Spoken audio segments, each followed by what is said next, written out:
Один из самых долгожданных и красивых мероприятий, которых ждут не только студенты, но и преподаватели, это ректорский бал. Традиционно на него приглашают лучших студентов, которые показали хорошие результаты в самых разных областях учебной и внеучебной деятельности. В этом году по понятным причинам мероприятие пройдет в другом формате. Как правило, мы всегда собирали лучших студентов со всех факультетов.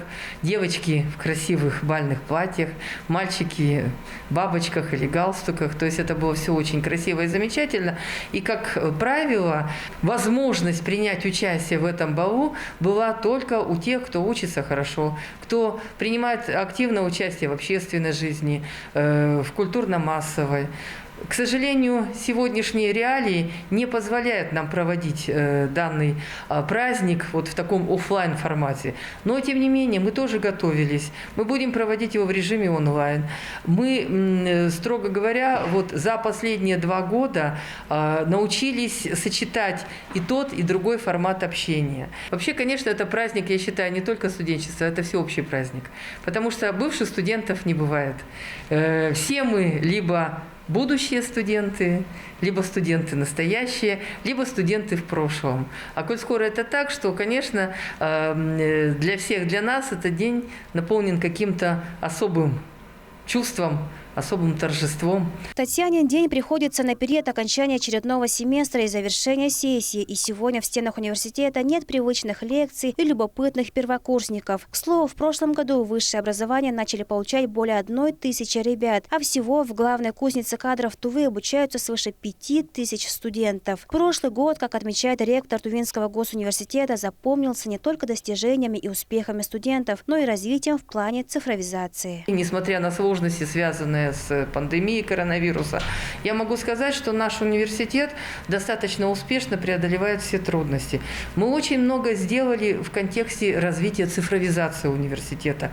За последние годы, вот за 2020-2021 год, мы только на развитие IT-технологий, да, и цифрового оборудования ежегодно тратили не менее 5-6-7 миллионов рублей. Это немалые цифры даже для нашего университета, тем более для нашего университета.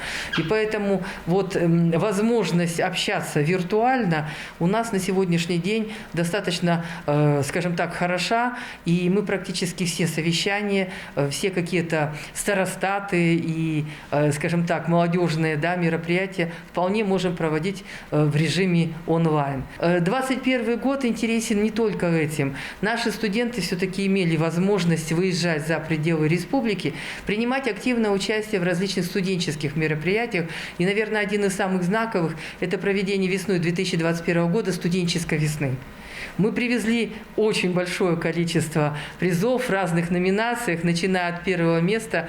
Значит, вот в одной из номинаций, это там был и национальный костюм, это, значит, и общее участие. История праздника российского студенчества тесно связана с историей Московского университета. 25 января императрица Елизавета Петровна подписала указ об учреждении Московского университета. Поначалу дату праздновали как день рождения учебного заведения, а позднее как праздник российского студенчества. А с 2005 года 25 января в России официально отмечается как День российского студенчества. Айрас Владимир Шуртук, Мира Энергет, Тува 24.